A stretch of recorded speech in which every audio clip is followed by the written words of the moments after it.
ನಮಸ್ಕಾರ ವೀಕ್ಷಕರೇ, ನಾನು ನಿಮ್ಮ ಬ್ರಾಹ್ಮಿಣಿ ಅಂಜಲಿ. ಬನ್ನಿ, ಜೂನ್ ತಿಂಗಳಲ್ಲಿ ಸಿಂಹ ರಾಶಿಯವರ ಒಂದು ಮಾಸ ಭವಿಷ್ಯ ಹೇಗಿದೆ ಅಂತ ನೋಡ್ತಾ ಹೋಗೋಣ. ನೋಡಿ, ಸಿಂಹ ರಾಶಿಯವರಿಗೆ ಆಲ್ರೆಡಿ ಅರ್ಧಾಷ್ಟಮ ಶನಿ ಇದೆ. ಅರ್ಧಾಷ್ಟಮ ಶನಿ ದೋಷ ಇದ್ರೂ ಕೂಡ ಕೆಲಸ ಕಾರ್ಯಗಳಲ್ಲಿ ಕೂಡ ಯಶಸ್ಸನ್ನ ಸಾಧನೆ ಮಾಡೇ ಮಾಡ್ತಾರೆ. ಯಾಕೆ ಅಂತ ಅಂದ್ರೆ, ಗುರುವಿನ ಬಲ ಎಲ್ಲಿರುತ್ತೋ ಅಲ್ಲಿವರೆಗೂ ನಾವು ಯಶಸ್ಸನ್ನ ನೋಡ್ತೀವಿ. ಜೊತೆಗೆ ನಮ್ಮ ಜಾತಕದ ಬಲಾನುಬಲಗಳು ಕೂಡ ಅಷ್ಟೇ ಮುಖ್ಯ. ಯಾಕೆಂದ್ರೆ ನಮ್ಮ ಜಾತಕ ಅಂತ ಇದ್ದಾಗ ಅದರಲ್ಲಿ ದಶಾಭುಕ್ತಿಗಳು ತುಂಬಾ ಇಂಪಾರ್ಟೆಂಟ್ ಕೊಡ್ತೀವಿ, ಪ್ರಾಮುಖ್ಯತೆನ ಕೊಡೋದ್ರಿಂದ ಅಲ್ಲಿ ನಮ್ಮ ದಶಾಭುಕ್ತಿಗಳಿಗೆ ಏನಿದೆ ಅನ್ನೋ ಗಮನದಲ್ಲಿ ಇಟ್ಕೊಳ್ಳಿ. ಯಾಕೆಂದ್ರೆ ಗೋಚಾರ ಅನ್ನೋದು ನಮಗೆ 25% ರಿಸಲ್ಟ್ ಕೊಟ್ರೆ, ನಮಗೆ ದಶಾಭುಕ್ತಿಗಳು ಕೊಡುವಂಥದ್ದು 75% ರಿಸಲ್ಟ್ ಕೊಡ್ತಾ ಹೋಗುತ್ತೆ. ಹಾಗಾಗಿ ಎಲ್ಲೋ ಒಂದು ಕಡೆ ಸಿಂಹ ರಾಶಿಯವರಿಗೆ ಅರ್ಧಾಷ್ಟಮ ಶನಿ ಇದ್ರೂ ಕೂಡ ಗುರುವಿನ ದೃಷ್ಟಿಯಿಂದ ಇಲ್ಲಿವರೆಗೂ ಅಂದುಕೊಂಡಂತಹ ಕೆಲಸ ಕಾರ್ಯಗಳಲ್ಲಿ ಸಕ್ಸಸ್ ಅನ್ನ ಮಾಡ್ಕೊಂಡು ಬಂದಿದ್ದಾರೆ. ಇದ್ರ ಜೊತೆಗೆ ಭಾಗ್ಯದಲ್ಲೇ ಕೂಡ, ಅಂದ್ರೆ 9ನೇ ಮನೆಯಲ್ಲಿ ಕುಜ ಇರೋದ್ರಿಂದ ಏನಾಗುತ್ತೆ, ಮನೆ ಕಂಪ್ಲೀಟ್ ಆಗಿ ಹೊಸ ಮನೆ ಗೃಹಪ್ರವೇಶ ಆಗುವಂಥದ್ದು, ಅಥವಾ ಹಳೆ ಮನೆನ ರಿಪೇರಿ ಮಾಡಿ ಗೃಹಪ್ರವೇಶ ಮಾಡ್ಕೊಳ್ಳುವಂಥದ್ದು, ಒಟ್ಟು ಒಂದು ಭೂಮಿ ಅನ್ನೋದನ್ನು ಹೊಲ್ದಿ ಭೂಮಿ ಪೂಜೆ ಮಾಡುವಂತ ಸುವರ್ಣ ಅವಕಾಶ ಈ ಒಂದು ಸಿಂಹ ರಾಶಿಯವರಿಗೆ ಅಂತ ಹೇಳ್ತಾ ಹೋಗ್ಬೋದು.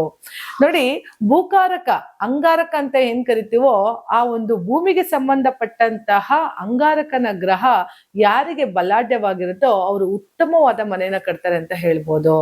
ಕೆಲವರು ಮಲ್ಟಿ ಫ್ಲೋರ್ ಗಳನ್ನ ಕಟ್ತಾರೆ, ಇನ್ ಕೆಲವರು ತನ್ನ ಬಂಗ್ಲೆಗಳನ್ನ ಕಟ್ಕೋಬಹುದು, ಅಥವಾ ತಾನು ಇರುವಂತಹ ಮನೆಗಳಲ್ಲಿ 20-30, 30-40, 60-40, 100-100 ಇರ್ಬೋದು, ಅಥವಾ 100-80 ಇರ್ಬೋದು.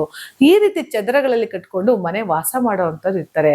ಆದ್ರೆ ಕುಜನ ಒಂದು ಪ್ರಭಾವ ಅವರ ಗ್ರಹಗಳಲ್ಲಿ ಎಷ್ಟಿದೆ, ಯಾವ ರೀತಿ ಪರಿಣಾಮ ಇದೆ ಅನ್ನೋದು ನೋಡ್ತಾ ಹೋಗ್ಬೋದು. ನೋಡಿ, ತುಂಬಾ ಜನ ಬಾಡಿಗೆ ಮನೆ ಇರ್ತಾರೆ, ದಿಢೀರ್ ಅಂತ ಹೇಳಿ ಸ್ವಂತ ಮನೆ ಹೋಗೋ ಉಂಟಾಗತ್ತೆ. ಎಷ್ಟೋ ಜನ ಸ್ವಂತ ಮನೇಲಿ ಇದ್ರೂ ಕೂಡ ಬಾಡಿಗೆ ಮನೆಗೆ ಹೋಗುವಂತಹ ಪರಿಸ್ಥಿತಿ ಬಂದ್ಬಿಡುತ್ತೆ. ಯಾಕೆ ಅಂತ ಅಂದ್ರೆ, ಮನೆ ಗೃಹ ಪ್ರವೇಶ ಅಂತ ಏನ್ ಮಾಡ್ತಿರಲ್ಲ, ಅಂತಹ ಪ್ರವೇಶದಲ್ಲಿ ನೀವು ನಿಮ್ಮ ಬಲಗಳಿಗೆ ಅನುಸಾರವಾಗಿ ಗೃಹ ಪ್ರವೇಶವನ್ನ ಮಾಡ್ಕೊಂಡಿದ್ದೀರಾ, ನಿಮ್ಮ ತಾರಾಬಲಕ್ಕೆ ಅನುಸಾರವಾಗಿ ಮಾಡ್ಕೊಂಡಿದ್ದೀರಾ, ರವಿ ಮತ್ತೆ ಕುಜನ ಉತ್ತಮ ಸ್ಥಿತಿಯಲ್ಲಿ ಇಟ್ಟಿದ್ದೀರಾ, ಆ ಗ್ರಹಗಳಿಗೆ ಗುರುವಿನ ದೃಷ್ಟಿ ಇದೆಯಾ ಅನ್ನೋದನ್ನ ನೋಡ್ಕೋಬೇಕಾಗತ್ತೆ. ಎಷ್ಟೋ ಜನ ಹೇಳ್ತಾರೆ, ಸಾಲ ಮಾಡಾದ್ರೂ ನೀನು ಮನೆ ಕಟ್ಟು ಅಂತ ಕೇಳ್ತಾರೆ. ನೋಡಿ, ಮದುವೆ ಬೇಕಾದ್ರೆ ಹೇಗಾದ್ರು ನಡೆದೋಗುತ್ತೆ, ಮನೆ ಕಟ್ಟೋನ ವಿಚಾರದಲ್ಲಿ ಒಂದೇ ಒಂದು ಮೊಳೆ ಇದ್ರು ಇಲ್ದೇ ಇದ್ರು ಕೂಡ ಮನೆ ಪರಿಪೂರ್ಣವಾಗಲ್ಲ.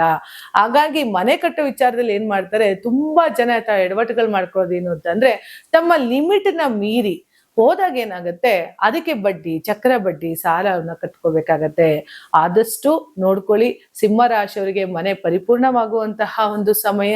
ಎಲ್ಲ ಒಂದು ಕಡೆ ಕಮಿಟ್ಮೆಂಟ್ಗಳಿಗೂ ಕೂಡ ಬೀಳುವಂತಹ ಪರಿಸ್ಥಿತಿ ಯಾಕೆ ಬರುತ್ತೆ ಅಂತ ಅಂದ್ರೆ, ಸಪ್ತಮಾಧಿಪತಿನೂ ಅಷ್ಟಮಾಧಿಪತಿಯಾದಂತಹ ಶನಿ ಅಷ್ಟಮದಲ್ಲೇ ಕುಳಿತಿರೋದ್ರಿಂದ ನಿಮಗೆ 6 ಮತ್ತು 7ನೇನಾಗಿ ಅಷ್ಟಮದಲ್ಲಿ ಕುಳಿತಿರೋದ್ರಿಂದ ಏನಾಗುತ್ತೆ, ಅರ್ಧಾಷ್ಟಮ ಶನಿ ಅಂತ ಕರಿತೀವಿ. ಇದಕ್ಕೆ ಶನಿ ದೋಷವನ್ನ ಪರಿಹಾರ ಮಾಡ್ಕೊಳ್ಳಿ.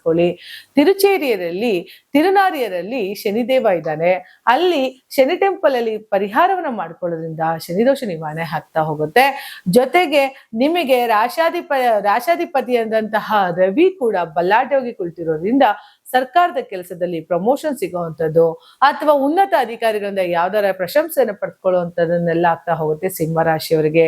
ಸಿಂಹ ರಾಶಿಯವರು ನಾನು ಯಾವಾಗ್ಲೂ ಹೇಳ್ತೀನಿ, ಅವ್ರೊಂಥರ ರಾಜ ಇದ್ದಂಗೆ, ಕಾಡಿನ ರಾಜ ಹೇಗೆ ಆ ಮನುಷ್ಯನೂ ಹಾಗೆ, ವ್ಯಕ್ತಿತ್ವನೂ ಹಾಗೆ ಇರ್ತದೆ. ಅವರು ಯಾರಿಗೂ ಬಗ್ಗೋರಂತಲ್ಲ, ಯಾವಾಗ್ಲೂ ಒಳ್ಳೆದನ್ನ ಬಯಸುವಂತಹ ವ್ಯಕ್ತಿಗಳು ಅಂತಾನೂ ಹೇಳ್ಬೋದು ಸಿಂಹ ರಾಶಿಯವರು.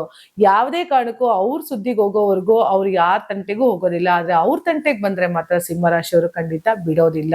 ಈ ರೀತಿ ಸ್ವಭಾವನ ಉಳ್ಳವಂತಹ ಸಿಂಹ ರಾಶಿಯವರಿಗೆ ಎಲ್ಲ ಒಂದು ಕಡೆ ಕೋಪವನ್ನ ತರಿಸುವಂತಹ ಪರಿಸ್ಥಿತಿ ಬರ್ಬೋದು. ಯಾಕಂದ್ರೆ 9ನೇ ಮನೆಯಲ್ಲಿ ಕುಜ ಕುಳಿತಿರೋದ್ರಿಂದ ಏನಾಗುತ್ತೆ, ದಿಢೀರಂತ ನಿಮಗೆ ಕೋಪದಿಂದ ಬಂದು ಅವ್ರ ಮೇಲೆ ಜಗಳ ಮಾಡುವಂಥದ್ದು, ಮಾತಾಡುವಂತಹ ಪರಿಸ್ಥಿತಿ ನಿಮಗೆ ಬರೋದ್ರಿಂದ ಸಿಂಹ ರಾಶಿಯವರು ಸ್ವಲ್ಪ ಏಕಾಗ್ರತೆಯಲ್ಲಿ, ಅಂದ್ರೆ ಯಾರು ನಮ್ಮವರು ಯಾರು ನಮ್ಮವರಲ್ಲ, ಯಾರಿಂದ ನಂಗೆ ತೊಂದರೆ ಆಗ್ತಿದೆ ಅನ್ನೋದು ನೋಡ್ತಾ ಹೋಗಿ. ಇದನ್ ಬಿಟ್ರೆ ಸಿಂಹ ರಾಶಿಯವರಿಗೆ ಅರ್ಧಾಷ್ಟಮ ಶನಿಕಾಟ ಇದ್ದರೂ ಕೂಡ ಗುರುವಿನ ಬಲಾನುಬಲದಿಂದ ತಾವು ಅಂದುಕೊಂಡಂತಹ ಎಲ್ಲ ಕೆಲಸ ಕಾರ್ಯಗಳಲ್ಲೂ ಅತಿ ಹೆಚ್ಚು ಯಶಸ್ಸನ್ನ ಸಾಧಿಸ್ತಾ ಹೋಗ್ತಾರೆ.